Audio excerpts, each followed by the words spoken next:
Hello and welcome. You've demonstrated an interest in learning how YouTube Live works. The question is, if you have a live broadcast, how do you get people to see it?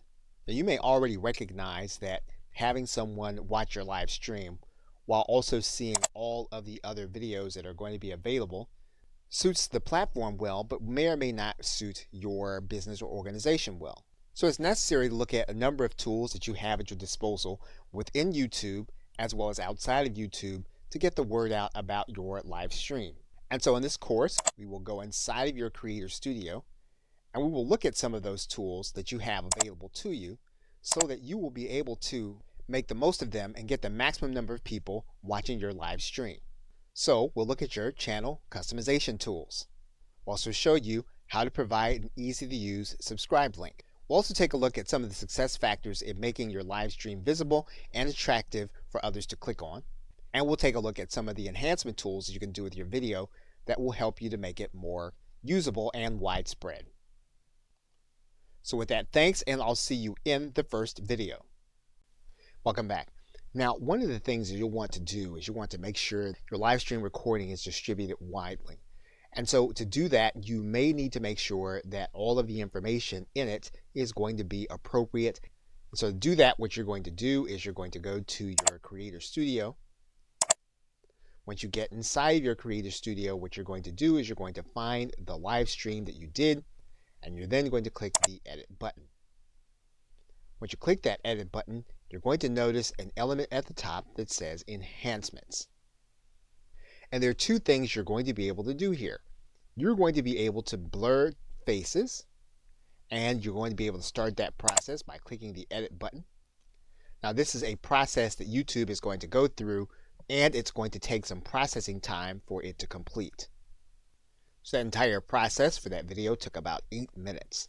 So what we're going to do is we're going to close out the timer, and then we're going to select the faces of the individuals that we want to have blurred. We can decide to just select them all, and then this will blur their faces throughout the entire video. We can deselect them all and then choose only those that we want to be blurred. We can also choose specific areas of our video to be blurred. So we click this Edit button. What's going to happen is we're going to then select where we want the blurring to occur. In this case, we can select the objects that we want to have blurred. And when we find one, we can just drag out our bar and then click Done. We do that. Once it's been applied, we can save this and we can have this video saved in place, or we can save it entirely as a new video.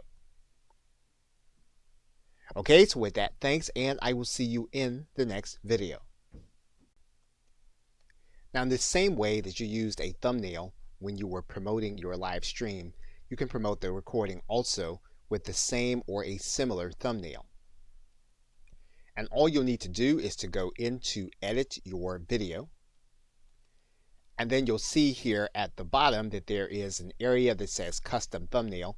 What you'll do then is click this button, and you will then upload your image. Once you do that, all you'll need to do is to click Save Changes. And then your thumbnail will be the front of your video when you go inside of the Video Manager, and you can see it here, and you look at it on your channel, and you'll see it here. And you do want to make sure that you have your thumbnail available, mainly because it makes your video stand out and it makes it more watchable. Okay, so with that, thanks, and I will see you in another. Welcome back. Now, something that you can do to promote your previous live streams is to provide an end screen that gives viewers clickable access to them on a video that they are watching. So in order to do that, you're going to go up to your Creator Studio, and you're going to open up the edit screen in one of your videos. Once you get there, you're then going to click End Screen and Annotations. Now, YouTube is going to come to the very end of your video where you can place in your end screen or samples of your other videos or live streams. So for example, on the end screen, what we can do is click Add Element. And what we're going to do is we're going to create a video or a playlist. And we can do any number of things. We can either choose the videos, we can choose the most recent upload, or we can make the best choice for the viewer. And in this case, it's YouTube making that selection. So in most cases, we're just going to choose the video or a playlist. In this case, we're going to choose the video, and this is how it's going to appear at the end of your video. We can move this video so that it appears in another part of the video, just in case this would block something that they're going to see at the end. We can also do is we can use other templates. So for example, what we can do is we can click Use Template. In this case, what we can say is we want to have 2 videos on our end screen. And so when we do that, we're then going to click Select. And then this is going to replace the current end screen with the selected template. That means then that now what we need to do is we need to choose 2 different videos that are going to be part of the end screen. So we click inside, get one of the videos we want. Now when we do that, then YouTube is going to select the other video. You can go back to your template and you can actually create other views, including 4 videos. Now in this particular case, we're going to replace our current screen. We're then going to choose our videos.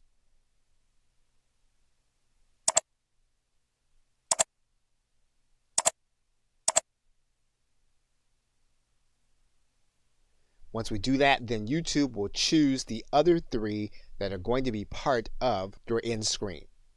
So basically, now we've given clickable access to our other content as the individual is watching our recording. Okay, so with that, thanks, and I will see you in another video. Welcome back. Now we can also use cards in much the same way as we're using end screens to promote our other content. So if we click this link that says cards, that'll take us to another similar screen. And what's going to happen is we're going to need to pick some places inside of our video where we're going to give the viewers a brief glimpse of a link they can click to watch some of our other content. So for example, we can decide that at the 11-minute point, we're going to add a card. We're going to make that card one of our videos, and then we're going to click on the video. What we're going to do then is we're going to write in a custom message. So in this case, we might write in, and then we're going to click Create Card. Now what's going to happen is when this point comes in the video, your viewers are going to see this information piece, and all they'll need to do is they click on it. They're then going to be able to click on this card and then click this link to see what you have given them to click on. You can add in some other cards. For example, maybe further into the video, what you're going to do is you're going to click Add Another Card, and it's going to be another video. And then you're going to click the video. You're going to write in a custom message. And then you're going to click Create Card. And then at this point in the video, your viewers are going to see this area. They click on it. They're then going to have this information where they can click and go to another video. So cards obviously have more to them than all of those things. However, if you're trying to get people to see more of your content, then you'll definitely want to use cards and then exercise the capacity you have to drive people to some of your other content. Okay, so with that, thanks, and I will see you in another video. Welcome back. Now you want to increase the number of people that can watch your recordings. You can do that by placing subtitles on your video. Now inside of your editing screen, you're going to notice that if you click this link, what you're going to be able to do is you're going to be able to add a transcript of some kind. Once you choose the language, you basically have 3 ways of being able to create a transcript. You can upload a file, you can transcribe it and auto sync it, or in other words, you can listen to the video and then you can type out your transcript, or you can type out your subtitles in this area. Now in most cases, you're going to use your auto transcribe. And what you're going to do is you're going to go to your video manager, and the video manager will show you all of your videos. You're going to choose the one that you are working with.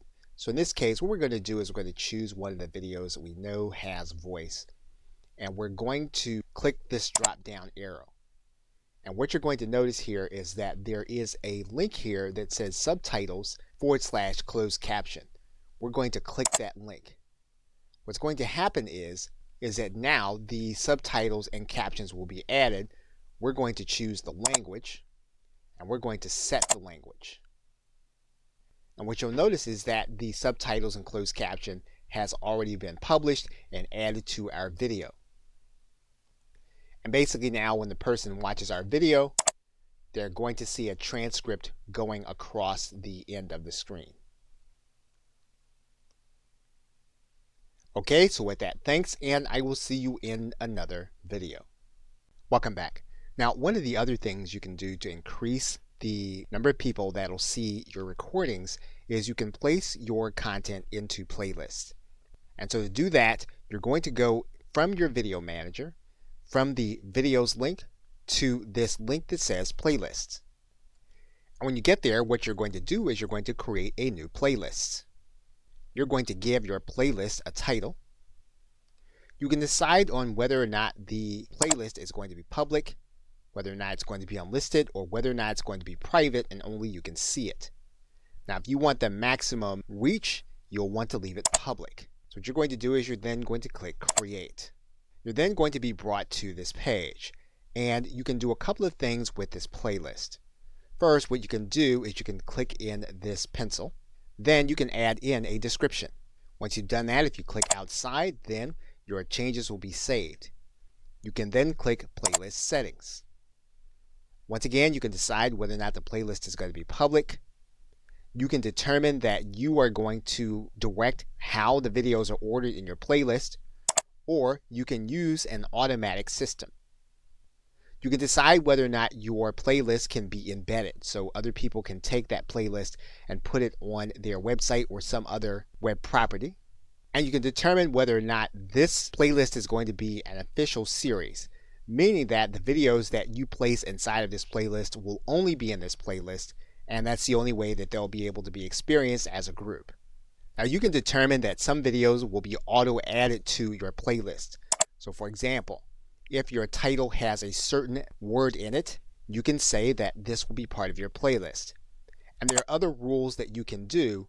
Your subscription has a certain word, or there's a certain tag, and basically what you'll be doing is you'll be naming these things so that you know that they will automatically put like content into the designated playlist. You can also allow others to add to your playlist. So for example, if we turn this on, we can then allow others by giving them the link to this playlist in order to become a contributor. Once we have all those things, we can then click Save. We can then add videos to the playlist. Now there's one more thing with respect to playlists that you'll want to be aware of, and you're going to need to go to the front of your channel in order to see it. Now if you come down to the beginning of your channel, what you're going to see is that we can add in our playlist. So what we're going to do is we're going to click Customize Channel, and then what we're going to do is we're going to add a section. And what we can do is we can determine what that section is going to be. We're going to determine that we're going to add in a single playlist. And what we're going to do is we're going to lay it out in a horizontal row. We're then going to choose a particular playlist. And once we have that playlist selected, we can then click Done.